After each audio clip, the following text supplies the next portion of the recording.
ग्रहणी सूर्याय नमः। आज रविवार के दिन आप सुनिए सूरज भगवान की कथा।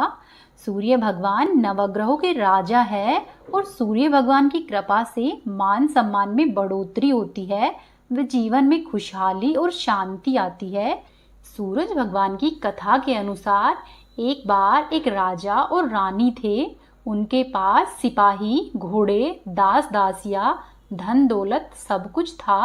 उन्हें सिर्फ संतान नहीं थी और इसी कारण से राजा और रानी दोनों ही बहुत दुखी रहते थे। संतान प्राप्ति के लिए उन्होंने हर तरह का दान धर्म, धार्मिक अनुष्ठान, जप, मंत्र, व्रत और पूजा पाठ किए, लेकिन इन सब का कोई फायदा नहीं हुआ। अब राजा और रानी दोनों ही बुढ़ापे की ओर बढ़ते गए तो होता क्या है कि दोनों ही गहन सोच में पड़ गए कि अब हमारे इतने बड़े राज्य का क्या होगा, इस राज्य का वारिस कौन बनेगा और प्रजा की जिम्मेदारी कौन लेगा। राजा और रानी दोनों ही दिन रात इसी चिंता में घुलते रहते। उन्हें अपने खाने पीने की सुध भी नहीं रहती। एक सुबह क्या होता है कि राजा के दरबार में एक साधु आता है, तो दासी रानी को बताती है कि साधु महाराज आए हैं, कुछ दान दक्षिणा दो। तब वह रानी दासी से कहती है कि हे दासी, यह मेरा अंतिम दान धर्म है, इसके बाद मैं अपने हाथों से कोई भी दान या धर्म नहीं करूंगी। ऐसा कहकर रानी हाथ में चावल से भरा हुआ छाछ लेकर बाहर आती है और साधु महाराज की झोली में भिक्षा डालने के लिए आगे बढ़ती है।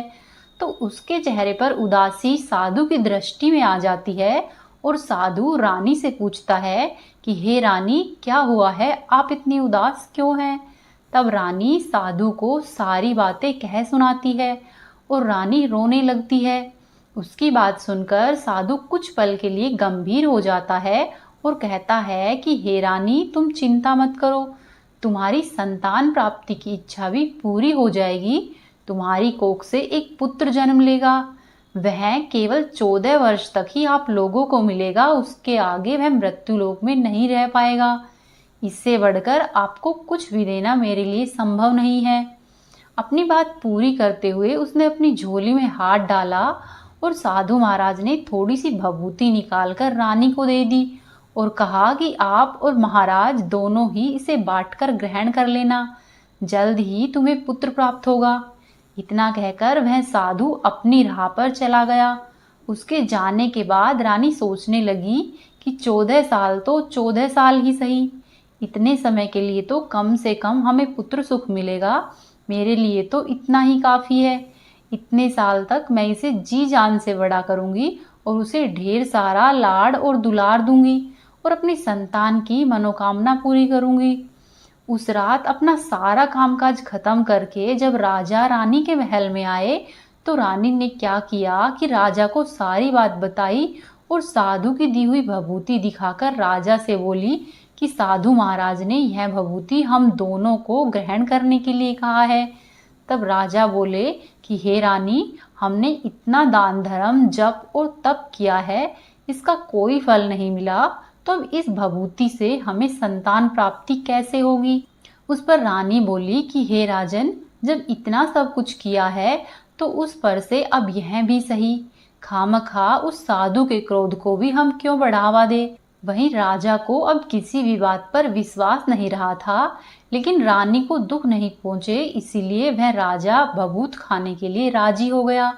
राजा राजी तो हो गया और फिर राजा और रानी दोनों नहाते हैं, फिर अपने भगवान का स्मरण करते हैं और अपने पूर्वजों का स्मरण करते हैं और फिर उस साधु महाराज का नाम स्मरण करके वह भभूत दोनों मिल बांट कर खाते हैं। उसके बाद दोनों ही निश्चिंत होकर सो जाते हैं। धीरे धीरे कुछ दिन और व्यतीत हुए और साधु के कहे अनुसार ही रानी गर्भवती हो गई। ऐसा सुनकर राजा और रानी दोनों की ही खुशी समाती नहीं थी।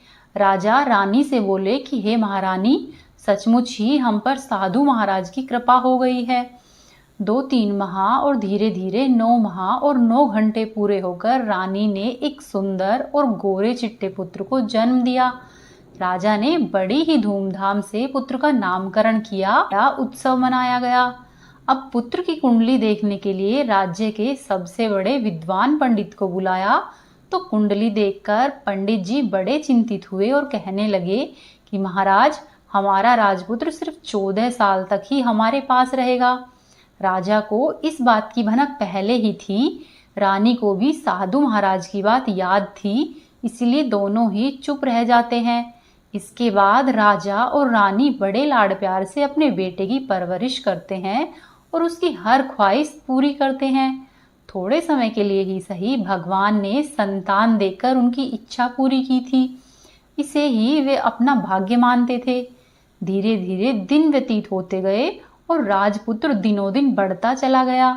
जब वह 7 साल का हो जाता है तो राजा एक अच्छे गुरु की नियुक्ति करके उसे पढ़ाई लिखाई, राजशास्त्र, शस्त्र विद्या, घुड़सवारी इत्यादि 12 विद्याओं का शिक्षण देते हैं।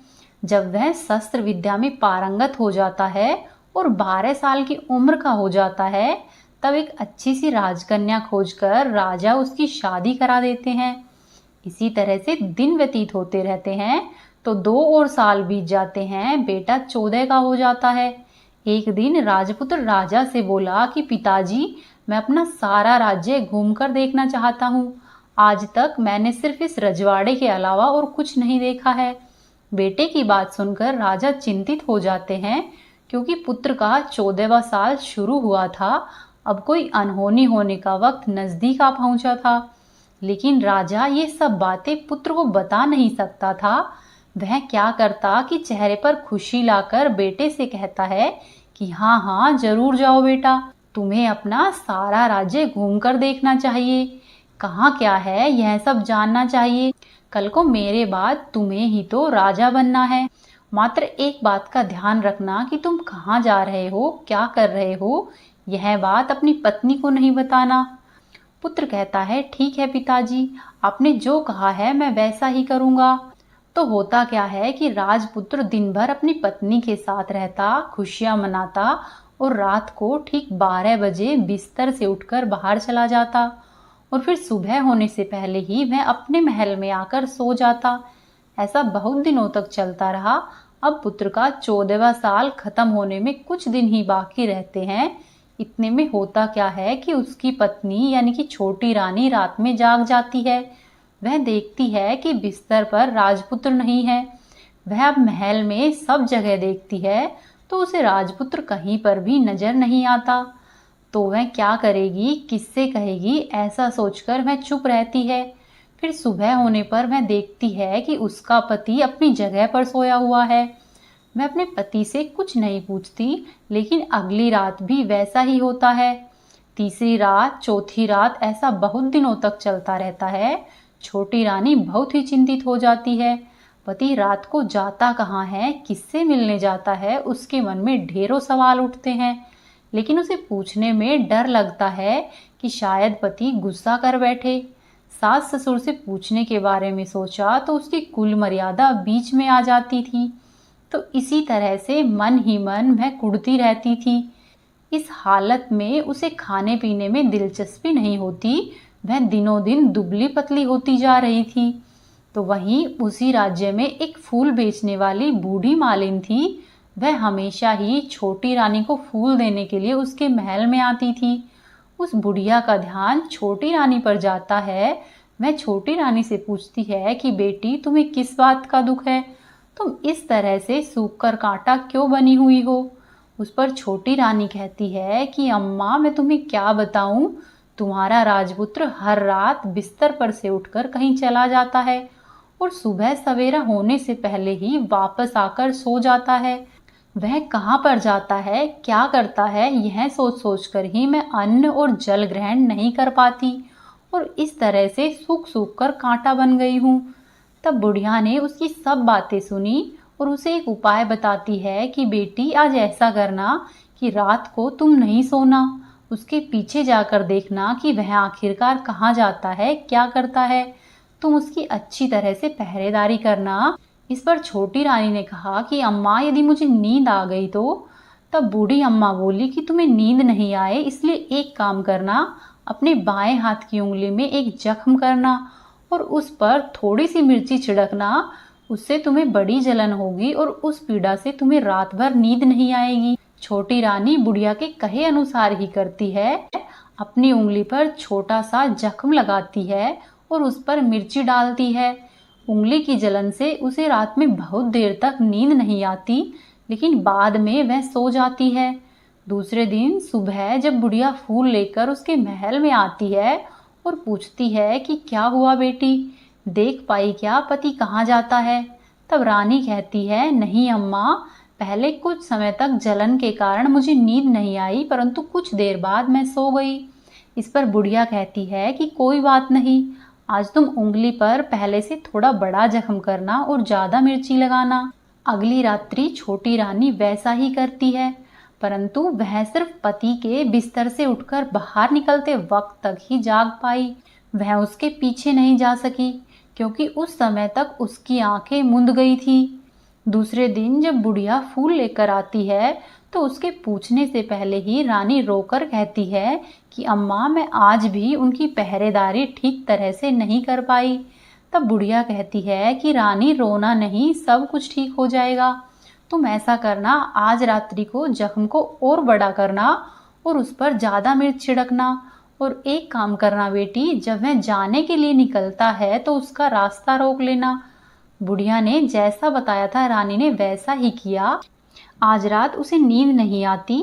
पति जब रात को 12 बजे बिस्तर से उठकर महल से निकलने के लिए चलने लगता है तो वह रानी बुढ़िया ने जैसे बताया था उसके ही अनुसार दौड़कर आती है और पति का रास्ता रोकती है और कहती है कि आप कहाँ जा रहे हो, किनसे मिलने जा रहे हो, मुझे सब कुछ बताओ। राजपुत्र उसे समझाने की बहुत कोशिश करता है। राजपुत्र कहता है कि देखो, अगर मैंने तुम्हें बता दिया तो मैं तुमसे दोबारा कभी नहीं मिल पाऊंगा। तब छोटी रानी कहती है कि कोई बात नहीं, न मिल पाओ तो न सही, लेकिन आप रात के समय कहाँ जाते हो, यह सब मुझे बताइए। राजपुत्र यह सुनकर निरुत्तर हो जाता है और पत्नी की जिद के आगे उसकी एक नहीं चल पाती। ठीक उसी समय उसका 14वां साल खत्म होकर 15वां साल लगने वाला था। जो होता है वह हो जाने दो। राजपुत्र ऐसा सोचता है और कुछ चावल मंत्रों से सिद्ध करके अपनी पत्नी के हाथ में देता है और कहता है कि इन चावलों के दानों को दोनों हाथों की मुट्ठी में पकड़ लो। पहले दाएं हाथ में पकड़े हुए चावल मेरे ऊपर फेंकना, मैं कौन हूँ यह तुम्हें पता चल जाएगा। फिर अपने बाएं हाथ में पकड़े हुए चावल मेरे ऊपर फेंकना, मैं जैसा था तुम्हें मिल जाऊंगा।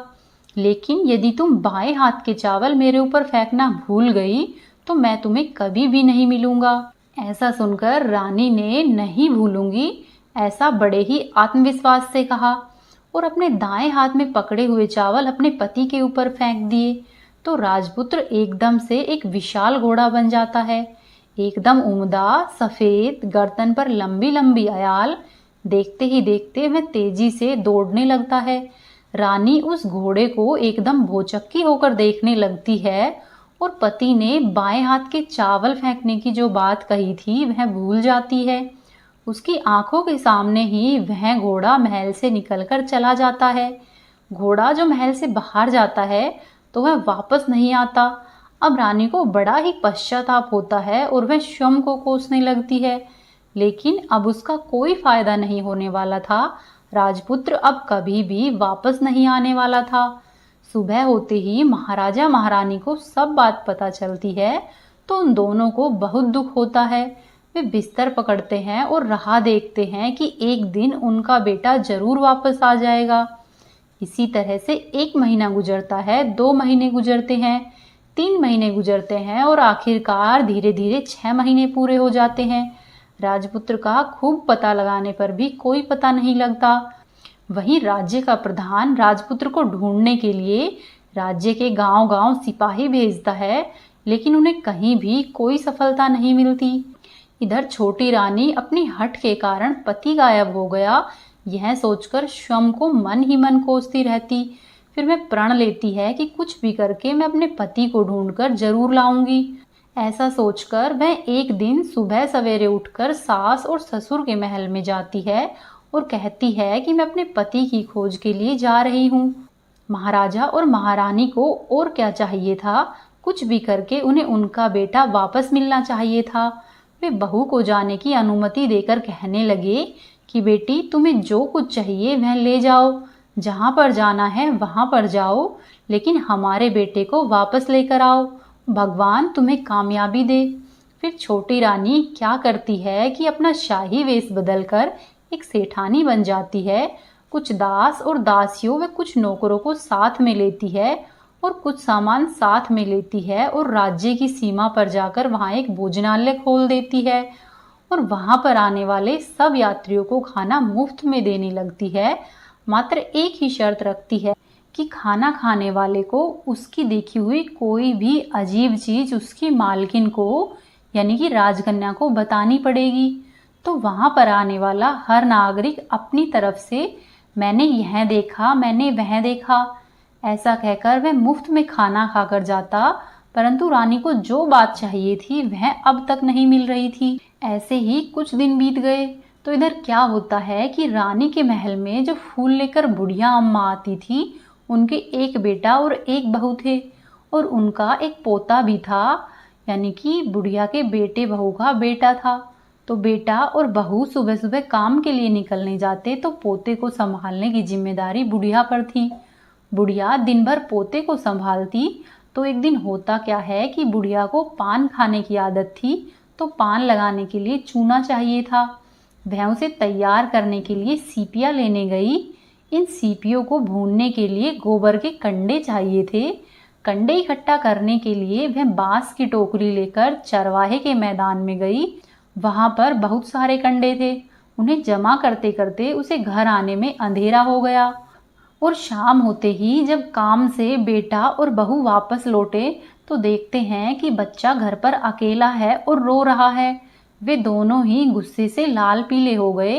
इतनी ही देर में बुढ़िया माई घर पर आ पहुंची। बेटे ने पूछा कि पोते को घर में अकेला छोड़कर कहाँ गई थी। तब बुढ़िया बताने लगी कि मैं गोबर के कंडे इकट्ठा करके लाई हूँ। इस पर बेटा बोला कि दोबारा बच्चे को अकेला घर पर छोड़कर यदि कहीं पर गई तो मैं तुम्हें बहुत पीटूंगा। तब बुढ़िया कहने लगी कि नहीं बेटा, फिर कभी भी ऐसा नहीं करूंगी। लेकिन दूसरे ही दिन बुढ़िया वह बात भूल गई और फिर से चरवाहे के मैदान में कंडे इकट्ठा करने के लिए चली गई। शाम को जब फिर से बेटा बहू घर पर वापस लौटे तो देखते हैं कि बच्चा घर पर अकेला है और रो रहा है। अब बुढ़िया के बेटे की सहनशक्ति खत्म होने लगती है और वह बुढ़िया को वापस आने पर उसे घर से निकाल देता है। बुढ़िया रात भर घर के बाहर अंधेरे में बैठी रहती है और सुबह होते ही हाथ में टोकरी लेकर कंडे इकट्ठे करने के लिए चली जाती है। उस दिन उस पर कंडा इकट्ठा करने का मानो पागलपन सवार हो गया था। कंडे इकट्ठे करते करते कब अंधेरा हो गया उसे मालूम ही नहीं चला। जब उसे ध्यान आया तो गांव का रास्ता भी ठीक तरह से दिखाई नहीं दे रहा था। वह अंधेरे में आंखें फाड़कर देखती देखती कि किसी तरह से मैं आगे निकल जाऊं। तो होता क्या है कि एक कपिला गाय छन छन की आवाज करते हुए, गले की घंटी बजाते हुए ठुमक कर उसी मैदान पर आ गई। उसे देखकर बुढ़िया सोचने लगी कि मैं इस गाय के पीछे पीछे जाऊंगी तो हो सकता है कि मैं गांव तक पहुंच जाऊं। तब बुढ़िया उसके पीछे पीछे चलने लगती है। वह गाय क्या करती है कि उस मैदान से लेकर एक एक करके 6 मैदान पार करती है। आखिर में वह 7वें मैदान पर पहुंचती है तो वहां क्या होता है कि उस मैदान पर एक बड़ा सा पत्थर है। गाय जाकर उस पत्थर को अपना सींग मारती है। सींग मारा तो वह पत्थर दूर हट गया और नीचे पाताल में जाने के लिए सीढ़ियां दिखाई देने लगी। तब वह गाय उन सीढ़ियों से नीचे जाने लगी। बुढ़िया वह सब देखती रही और झट से जाकर गाय की पूंछ पकड़ लेती है। पूंछ पकड़कर वह गाय के साथ ही नीचे पाताल में पहुंच जाती है। पाताल में पहुंचते ही बुढ़िया ने तुरंत ही गाय की पूंछ छोड़ दी और इधर उधर देखने लगी। वहीं से बुढ़िया ने देखा कि पाताल में सब जगह जगमगाहट है, दीप और दिए जल रहे हैं और तेज रोशनी गाय के ऊपर पड़ती है और वहां पर अद्भुत घटनाएं घटने लगती है। गाय के नीचे जाते ही उसके गले में अपने आप सांकल पड़ गई और छम छम करके कोई दुधाड़ी में गाय का दूध दूहने लगा। लेकिन जो भी कोई वह कर रहा था वह दिखाई नहीं दे रहा था। बुढ़िया बहुत घबरा गई और कहाँ आकर फंस गई ऐसा सोचने लगी और वह यहाँ वहाँ पर छिपने के लिए जगह ढूंढने लगी। लेकिन उसे कहीं भी जगह नहीं मिली। हर जगह पर उजाला ही उजाला था। तो वह यूं ही एक कोने में खड़ी रह गई और जो कुछ सामने हो रहा था उसे चुपचाप देखने लगी। कुछ पल के बाद वहां पर झट से एक उम्दा सफेद घोड़ा आया। वहां पर दो कुंड थे, उसमें से एक कुंड में उस घोड़े ने छलांग लगाई और ऊपर आ गया। अब उसे राजपुत्र का रूप प्राप्त हो गया और राजपुत्र बनने के बाद उसने दूसरे कुंड के पानी में स्नान किया और वहां पर रखे हुए नए कपड़े पहने। नजदीक ही एक सुंदर पलंग था, वह उस पर आकर बैठ गया।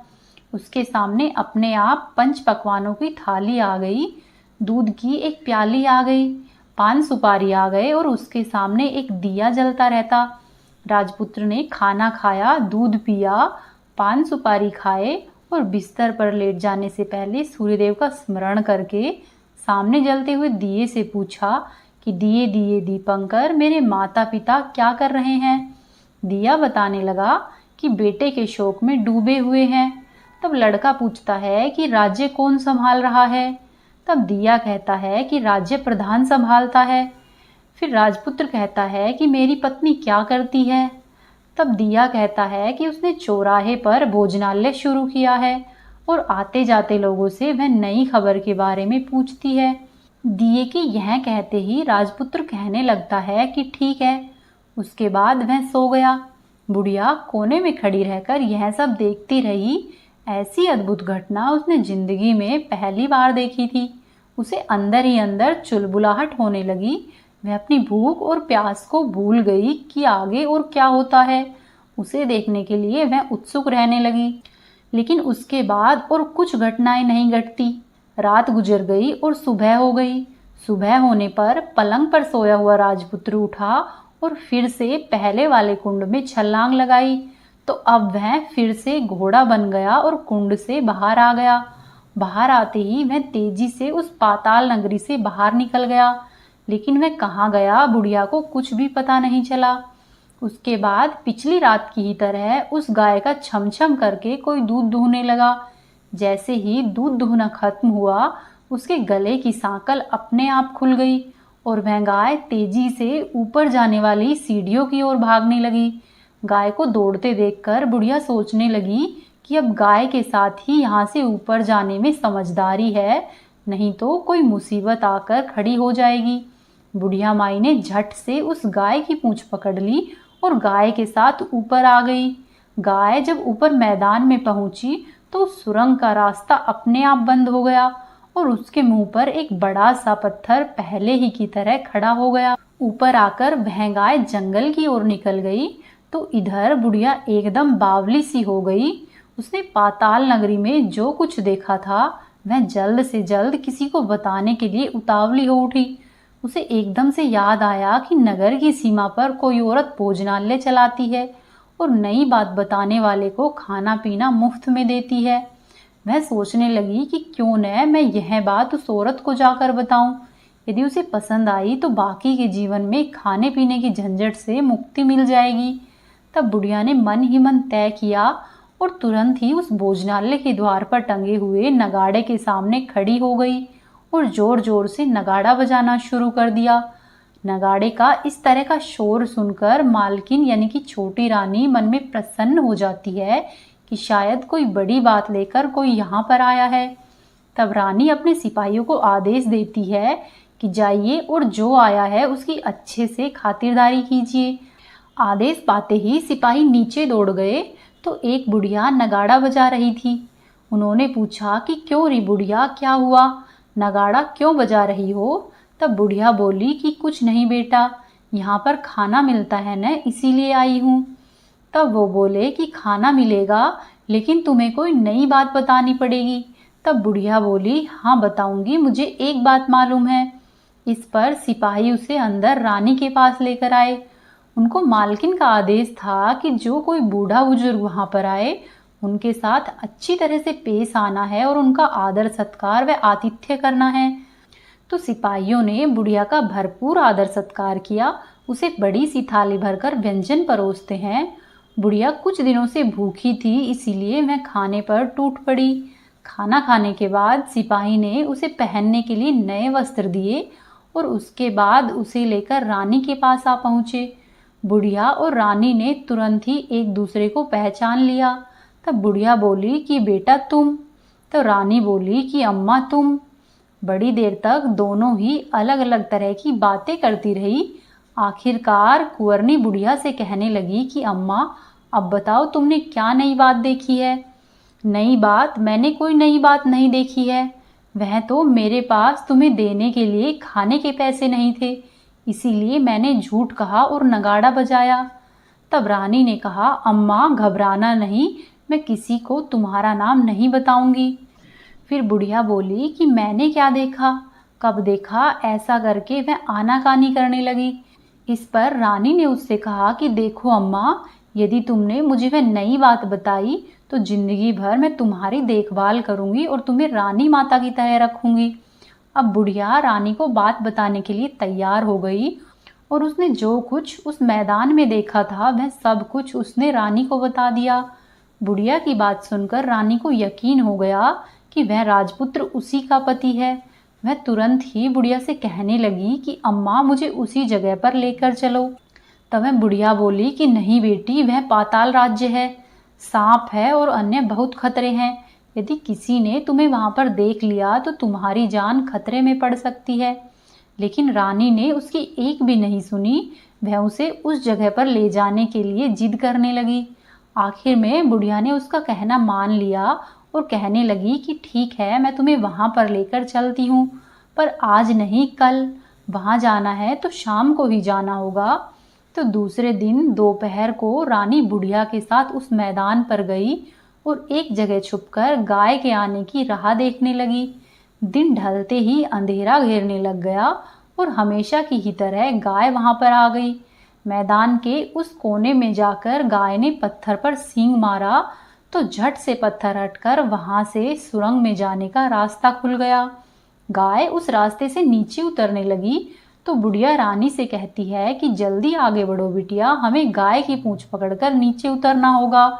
तब वे दोनों गाय की पूंछ पकड़कर नीचे उतर गई। बुढ़िया पहले जिस कोने में छिपी थी अब भी उसी कोने में छिप गई। अब नीचे सब कुछ पहले के जैसे ही घटित हो रहा था। गाय के गले में अपने आप सांकल पड़ गई। कोई अदृश्य रूप से उसका दूध दुहने लगा। एक सफेद उम्दा घोड़े ने आकर एक कुंड में छलांग लगाई तो वह राजपुत्र के रूप में ऊपर आया। वह राजपुत्र दूसरे कुंड में नहाने लगा। बाद में उसके सामने खाने की थाली आ गई और दूध की प्याली आ गई, पान का बीड़ा आ गया। राजपुत्र सब कुछ ग्रहण करके सोने के लिए पलंग पर गया तो सोने से पहले सूर्यदेव का स्मरण करके वह दिए से पूछने लगा कि दिए दिए दीपंकर, मेरे माता पिता क्या कर रहे हैं? तो दिया कुछ जवाब नहीं देता बल्कि वह बुझने लगता। तब राजपुत्र को कुछ अघटित हुआ है इसका संदेह हो गया। वह उदास हो गया और जो कुछ हुआ है वह हो जाने दो, ऐसा सोचकर वह सोने के लिए बिस्तर पर लेट गया। अब रानी का संयम छूट गया। वह दौड़कर पति के पास आई और उसके पैर पकड़ने के लिए आगे बढ़ने लगी। राजपुत्र तुरंत ही पत्नी को पहचान गया और वह झट से पीछे हट गया और चिल्लाने लगा कि नहीं नहीं, मुझे मत छूना वरना सर्वनाश हो जाएगा। तब रानी अपने दोनों हाथों को जोड़कर अपने पति से अपनी भूल स्वीकारने लगी। कहने लगी कि हे स्वामी, मुझसे भूल हो गई है। मुझे आपसे नहीं पूछना चाहिए था कि आप रात को कहाँ जाते हो। मैं अपनी भूल स्वीकार करती हूँ। मुझे मेरे किए की सजा मिल गई है। अब आप घर पर चलिए। आपके वियोग में आपके माता पिता ने बिस्तर पकड़ लिया है और आपकी प्रजा भी बहुत दुखी है। उस पर राजपुत्र कहने लगा कि वहीं तो एक बार तुम गलती कर बैठी हो, अब दोबारा मत करना, नहीं तो अब मैं तुम्हें जो दिख रहा हूँ वह भी नहीं दिखूंगा। अब तो यह सुनकर रानी जोर जोर से विलाप करने लगी और जोर जोर से जमीन पर सिर पटकने लगी। राजपुत्र के मन में उसके प्रति दया उत्पन्न हो गई और वह उससे कहने लगा कि यदि तुम मुझे पाना चाहती हो तो तुम्हें एक काम करना होगा। काम कठिन है लेकिन वह तुम्हें अकेले ही करना होगा। तब रानी कहने लगी कि हे स्वामी, आप कार्य कहो, जितना भी कठिन है मैं अवश्य ही पूर्ण करूंगी। इस पर राजपुत्र ने उसे बताया कि इस पाताल से ऊपर जाते ही तुम्हें एक घना जंगल नजर आएगा। ऐसे 6 जंगल पार करके 7वां जंगल मिलेगा वह जंगल सबसे घना है। उसी जंगल में बीचों बीच में एक पीपल का पेड़ है। उसके आसपास की जगह पर पत्ते, फंदे, जटाए, कांटे इत्यादि अनेकों तरह से वह पीपल का पेड़ ढका हुआ है। वहां पर बाघ, शेर, भालू, सांप और सभी धमाचौकड़ी करने वाले जानवर बैठते हैं। तुमको उन सबको भगाकर वह जगह साफ करनी है। उस जगह की गोबर से पुताई करके उसको पवित्र बनाना है, रंगोली से सजाना है।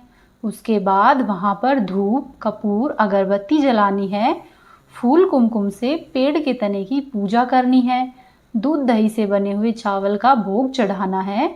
ये सब तुम्हें दोपहर को 12 बजे से पहले पहले करना है। 12 बजे के समय तुम्हें उस जगह पर बैठकर सूर्य भगवान का ध्यान करना है। ठीक 12 बजे सूर्य भगवान का रथ वहां पर उतरेगा। वे यह सब देखकर खुश हो जाएंगे और कहेंगे कि जिस किसी ने यह सब किया है उसे मैं मनचाहा फल दूंगा। तो तुम उसके सामने जाकर उनके रथ का दाहिना घोड़ा मांगना, तो मैं तुम्हें मिल जाऊंगा। इतनी बात कहकर राजपुत्र अपने पलंग पर सो गया और छोटी रानी भोर होने की राह देखने लगी। भोर होते ही वह बुढ़िया के साथ गाय की पूंछ पकड़कर ऊपर आ गई और ऊपर आने के बाद वह बुढ़िया से कहने लगी कि अम्मा, अब मैं अकेले ही आगे जाऊंगी, तुम भोजनालय पर वापस चली जाओ। ऐसा कहकर वह जंगल में जाकर राजपुत्र की बताई हुई जगह ढूंढने लगी और स्वयं आरी से वह जगह साफ कर दी। बाद में राजपुत्र ने जैसे जैसे बताया था वैसे ही उसने वहां की लिपाई पुताई की, रंगोली बनाई और वापस आ गई। दूसरे दिन सुबह होने से पहले ही उठी और जंगल में उसी जगह पर जा पहुंची। वहां जाकर इत्र गुलाब का पानी छिड़का और वह जगह सुगंधित की। धूप अगरबत्ती जलाकर उसे पवित्र किया और पूजा की सब सामग्री तैयार करके सूर्य भगवान का ध्यान करने के लिए वहां पर बैठ गई।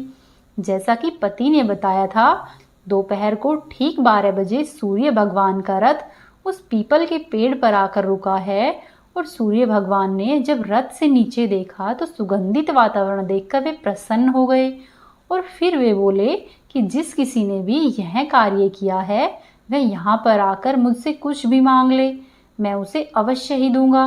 रानी ने जब ये शब्द सुने तो मैं बिना समय गवाए हुए दौड़कर उनके सामने आ गई और उनको साष्टांग नमस्कार करके बोली कि हे भगवान, वह मैं ही हूँ, मैंने ही यह जगह साफ की है। तब सूर्यदेव ने कहा कि अच्छा, तो जो तुम्हें चाहिए वह वरदान मांगो। तब वह हाथ जोड़कर बोली कि हे भगवान, मुझे आपके रथ का दाहिना घोड़ा दे दीजिए। तब सूर्य भगवान बोले कि नहीं नहीं, मैं तुम्हें और कुछ भी दे सकता हूँ लेकिन यह घोड़ा नहीं दे सकता। मेरे रथ के 12 घोड़े हैं, तुम चाहो तो कोई और घोड़ा मांग लो, लेकिन यह दाहिना घोड़ा मैं तुम्हें नहीं दे सकता। तब छोटी रानी ने सूर्यदेव की एक नहीं सुनी और वह सूर्यदेव से एक ही बात कह रही थी कि मुझे यह दाहिना घोड़ा ही चाहिए, नहीं तो मैं आपके पैरों में गिरकर अपने प्राण दे दूंगी। अब सूर्यदेव भी धर्म संकट में पड़ गए। उन्होंने वचन दे दिया था और अब वे अपने वचन से पलट नहीं सकते थे। ठीक है, दे दिया तुम्हें घोड़ा, सूर्यदेव ने ऐसा कहा और फिर एक बात और भी कही कि देखो, मैंने तुम्हें घोड़ा तो दिया है लेकिन वह तुम्हें यहाँ पर नहीं मिलेगा, तुम उसे पाताल में जाकर उसे लेकर आओगी। तब रानी बोली कि हे सूर्यदेव, पाताल में तो क्या, मैं भगवान के पास भी उन्हें पाने के लिए जा सकती हूँ। रानी के ऐसे वचन सुनकर सूर्यदेव उन्हें आशीर्वाद देकर अपने मार्ग में चले गए और इधर रानी जंगल से अपने भोजनालय में वापस आ गई। फिर वह बुढ़िया को लेकर उसी मैदान पर आ गई और जल्दी ही शाम हो गई। शाम होते होते फिर से वह गाय आई और उस गाय ने सींग मारकर सुरंग का पत्थर हटाया और फिर से नीचे उतरने लगी।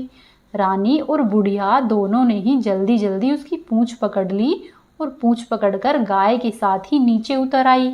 नीचे पाताल में सब घटनाएं पहले की ही तरह घटने लगी। घोड़े का एक कुंड में नहाकर राजपुत्र बन जाना, नहा धोकर पलंग पर जाकर बैठना, तो उसे खाने की थाली, दूध की प्याली आना, पान का बीड़ा आना। लेकिन आज एक बात नहीं घटी कि आज एक की जगह 2-2 थाली, 2-2 दूध की प्याली, 2-2 पान के बीड़े उसके सामने आ गए। वह कुछ नहीं बोला, अपने हिस्से की थाली खाकर, दूध पीकर और पान का बीड़ा चबाकर वह सोने चला गया और हमेशा की ही तरह दिए से पूछने लगा कि दिए दिए दीपंकर, मेरे माता पिता क्या करते हैं। तब दिए ने बताया कि वे दोनों तुम्हारे शोक में मरने की स्थिति में पहुंच गए हैं। ऐसा सुनकर झट से उसकी आंखों से आंसू टपकने लगे। वह फिर से पूछने लगा कि दिए दिए दीपंकर, मेरा राज्य कौन चला रहा है। तब दिए ने कहा कि तुम्हारा राज्य प्रधान चला रहा है और वह सब कुछ हड़प चुका है। वह प्रजा पर बहुत ही अत्याचार कर रहा है। यह सुनकर राजपुत्र को बहुत क्रोध आया। वह क्रोध से अपनी मुट्ठी भींचने लगा। फिर आगे राजपुत्र पूछता है कि दिए दिए दीपंकर, मेरी पत्नी क्या कर रही है। यह सुनकर दिया कुछ नहीं बोला, चुप रहा। अब रानी का संयम जवाब दे गया। वह दौड़कर पति के गले लग गई। अब मैं तुम्हें मिल गया, ऐसा राजपुत्र कहने लगा। सच कहते हो, आप फिर से तो घोड़ा नहीं बन जाओगे न। तब राजपुत्र कहता है, नहीं, मैं दोबारा घोड़ा नहीं बनूंगा। तुमने जो इतने सारे कष्ट उठाए हैं वह मुझको पाने के लिए हैं। इसीलिए सूर्यदेव ने मुझे सदा के लिए ही घोड़े के जन्म से मुक्त कर दिया है। राजपुत्र ने बड़े प्यार से कहा और उसे हृदय से लगा लिया। उसके आंसू पोंछे और कुछ देर के बाद सुबह हो गई तो गाय की श्रृंखला टूटकर वह ऊपर भूलोक को जाने लगी। रानी, राजपुत्र और बुढ़िया उसकी पूंछ पकड़कर उसके साथ ऊपर आ गए। ऊपर आने पर वे सीधे ही भोजनालय में पहुंच गए। वहां का सब सामान लोगों में बांट दिया और उसको ताला लगाकर रानी और राजपुत्र और बुढ़िया माई राज्य में लौट आए। राजपुत्र वापस आता है तो उसके तेवर देखकर प्रधान घबरा गया। राजपुत्र ने प्रधान को बंदी बनाया और कैद खाने में डाल दिया और राज्य की बागडोर अपने हाथों में ले ली। उसके बाद वह अपने माता पिता को मिलने के लिए उनके महल में गया। तब राजपुत्र क्या देखता है कि उसके माता पिता उसके शोक में अस्थि पंजर बने हुए हैं। पुत्र को वापस आया हुआ देखकर मरने की स्थिति में पहुंचे हुए राजा और रानी की आंखों में टप टप आंसू बहने लग गए। राजा और रानी दोनों ने पहले पुत्र को गले से लगाया और उसे प्यार से सहलाया। इतना होने के बाद भी उनकी सेहत में एकदम से सुधार आने लगा। अब वे दोनों बिस्तर से उठकर बैठ गए और पुत्र को आशीर्वाद देने लगे। राजपुत्र के आने की खबर तुरंत ही राज्य में फैल गई। प्रजा खुशी से फूली नहीं समाई। प्रजाजन राजमहल के सामने इकट्ठे हो गए और सब ने राजपुत्र के दर्शन किए और आज से उन्हें कोई भी दुख नहीं पहुंचाएंगे, ऐसा वचन भी दिया। अब राजा राजपुत्र का राज्याभिषेक करके उसे सिंहासन पर बिठाता है और अपनी बहू को महारानी होने का दर्जा देता है और स्वयं अपनी पत्नी के साथ ईश्वर का नाम लेते हुए खुशी खुशी दिन व्यतीत करते हैं। महाराजा बना हुआ राजपुत्र अच्छी तरह से राज्य चलाने लगा और अपनी पत्नी के साथ सुख शांति से जीवन बिताने लगा। उस बुढ़िया को भी रानी ने अपने पास ही रख लिया और उसकी अच्छी तरह से देखभाल करने लगी और इस तरह से बुढ़िया और उसके बुढ़ापे के दिन खुशी से गुजरने लगे। हे सूर्यदेव, जैसी आपने रानी पर कृपा की है वैसी ही हम सब पर करना। इस कहानी को कहने वाले, सुनने वाले और होकारा भरने वाले सब पर अपनी कृपा रखना। तो ये थी सूरज भगवान की कहानी। वीडियो को लाइक करें, वीडियो को शेयर करें, कमेंट बॉक्स में जय सूर्य भगवान अवश्य ही लिखें।